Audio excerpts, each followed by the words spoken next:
하나님의 말씀은 마태복음 4장 4절입니다. 마태복음 4장 4절.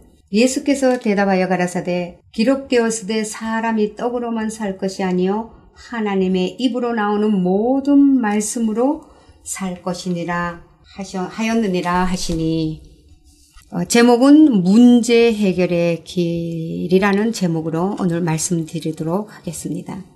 구름기둥 불기둥을 쫓아가는 것은 성령 하나님을 따르겠다는 결단입니다. 성령 하나님은 성부 하나님의 뜻을 쫓아 성자 하나님을 우리의 삶 속에 나타내시기 위해서 오셨습니다. 나를 부인하고 주님을 붙잡고 살도록 인도하시고 가르쳐 주시며 감동시키시고 믿음을 주시는 것이지요. 성부 하나님의 뜻은 하늘에 있는 것이나 땅에 있는 것이나 성자 하나님으로 말미암아 통일하려는 것이지요. 성령 하나님은 이 일을 이루기 위해 오셨기 때문에 내가 성자의 의로 살도록 인도해 가시는 것입니다. 성령 하나님을 주로 섬기겠다는 결단은 이 일에 나도 동의하고 예수 그리스도를 믿음으로 살겠다는 결단인 것입니다. 성부, 성자, 성령 하나님에 대한 백성들의 결단을 요구할 때 백성들은 모두 네 하고 대답을 하는 것이지요. 이에 하나님께서는 14장에 가서 홍해를 건너게 하심으로 세례를 받게 하셨습니다. 세례란 무엇입니까? 나는 죽고 그리스도가 사신다는 결단을 보이는 상징으로 물에 들어갔다가 나오는 것을 말하고 있습니다. 주님과 함께 죽고 주님과 함께 살겠다는 결단이 세례입니다.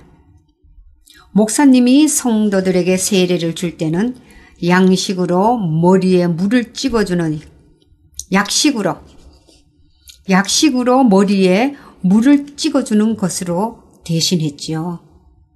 이것은 홍해를 건너는 세례의 의미와 같은 것입니다. 유월절로 구원을 받은 자는 출애굽기 12장에 나타나 있죠. 유월절로 구원을 받은 자. 삼위 하나님에 대한 믿음을 결단. 출애굽기 13장.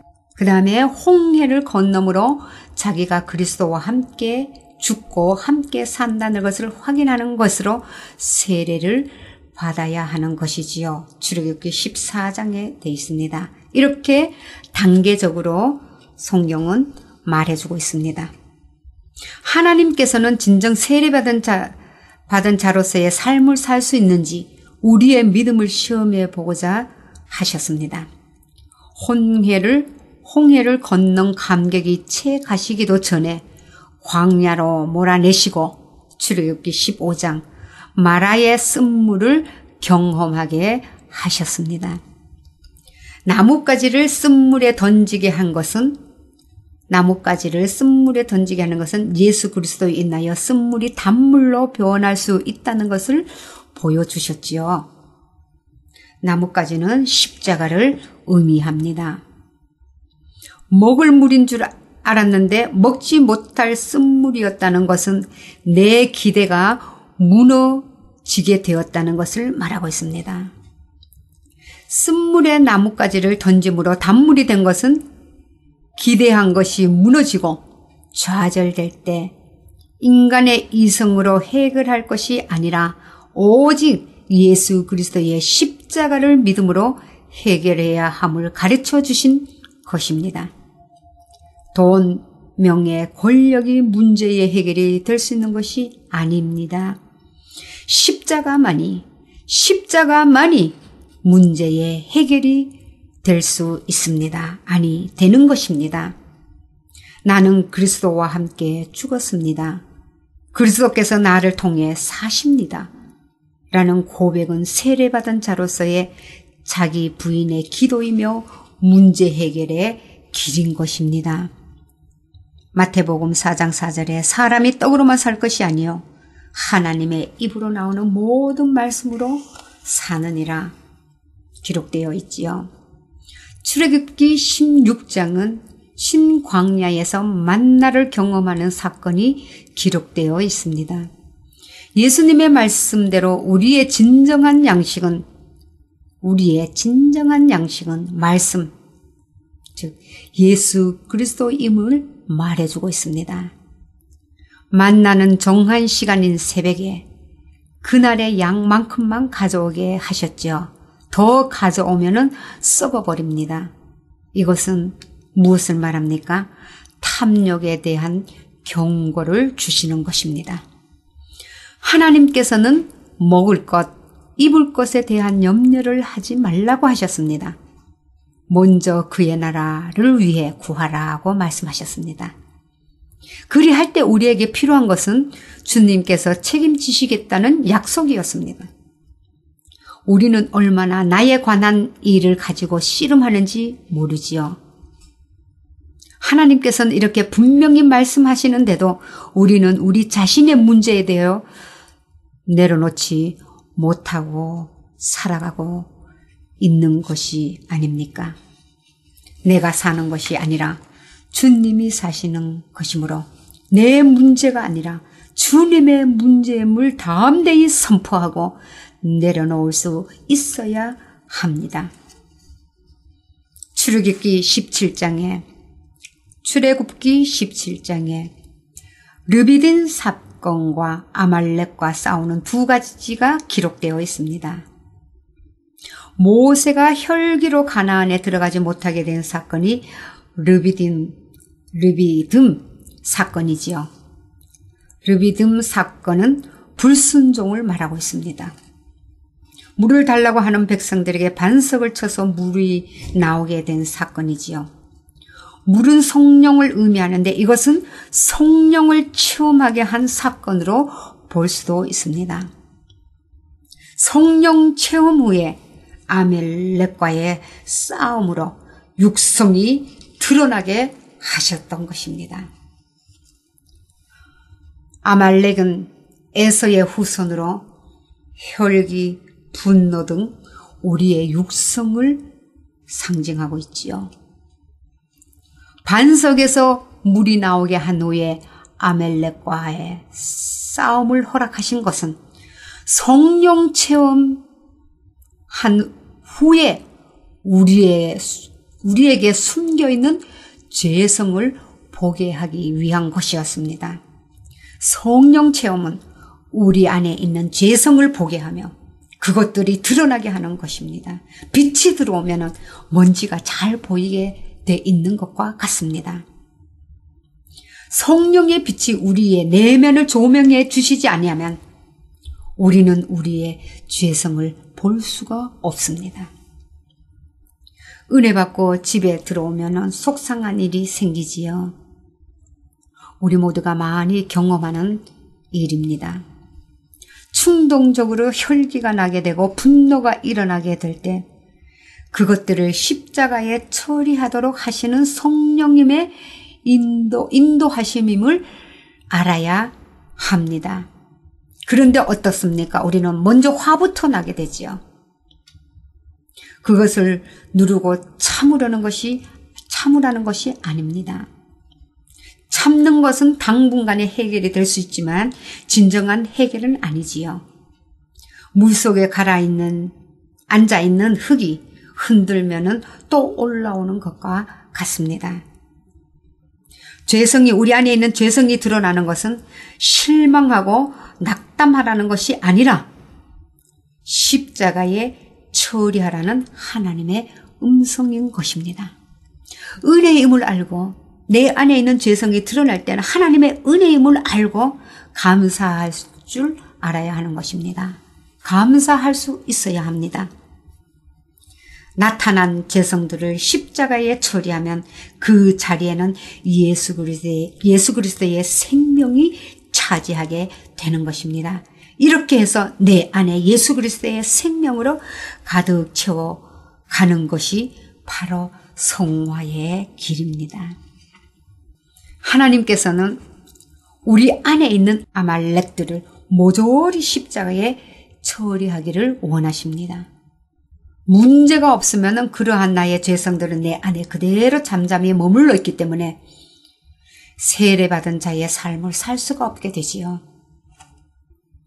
세례받은 자는 내 안에 있는 죄성을 발견하는 대로 십자가에 처리할 수 있게 됩니다. 죄를 짓고 있는 나는 십자가에 죽어 있음을 발견하기 때문인 것입니다.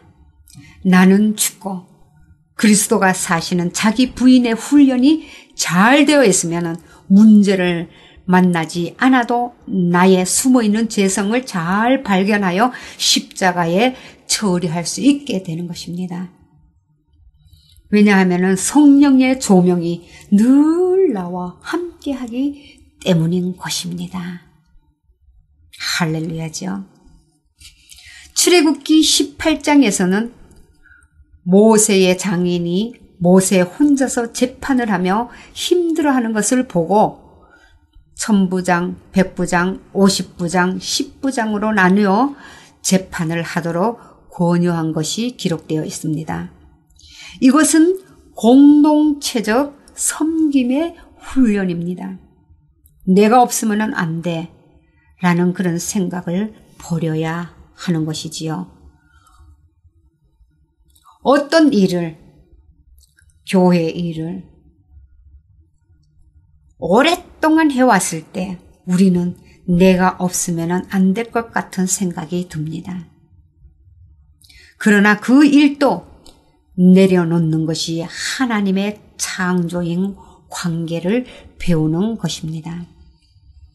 하나님께서 나를 구원하신 목적은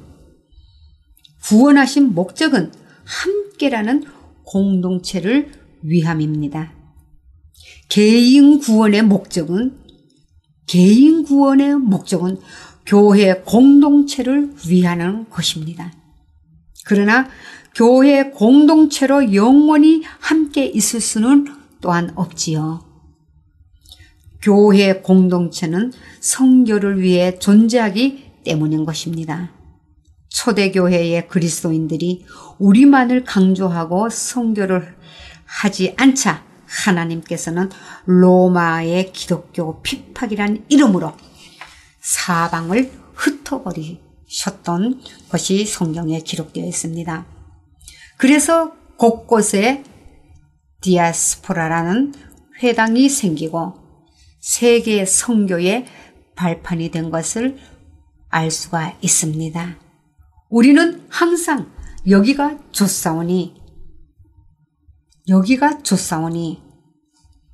할 수 없다는 것을 알아야 합니다. 아브라함이 이사한 곳의 이름에도 하나님의 의도를 알 수가 있는데요.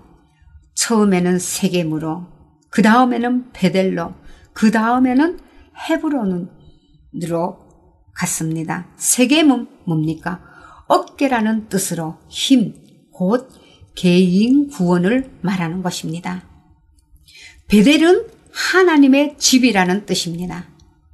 이것은 교회 공동체를 의미하는 것이지요. 그 다음에 헤브론은 친교라는 뜻으로 성교를 의미하는 것입니다. 우리는 항상 적극적인 자세로 자라게 하시는 성화를 받아들여 이웃을 위하는 삶, 즉 공동체 생활을 잘 할 수 있어야 하는 것이지요. 그런 다음에 성교를 할 마음의 준비가 되어 있어야 하는 것입니다. 함께의 삶이 이루어져야 하며 함께 나 혼자가 아닙니다. 독단적인 것이 아닙니다. 함께입니다. 독재가 아닙니다. 함께입니다. 함께의 삶이 이루어져야 하고 또한 배웠으면 나누는 삶을 살 수 있어야 하는 것입니다. 출애굽기 13장부터 18장까지는 하나님의 인도하여, 하나님께서 인도하여, 우리를 인도하여 해당되는 모습을 기록하고 있습니다. 광야 생활을 통해서 나 중심에서 하나님의 중심의 삶으로 인도해 가시는 것입니다.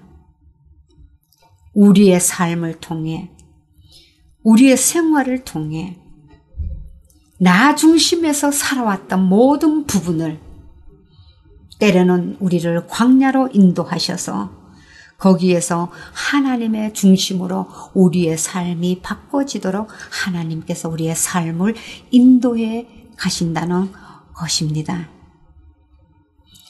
주의 이름으로 이 삶에, 이 말씀에 순종되어지는 저와 여러분이 되시기를 주의 이름으로 축복합니다.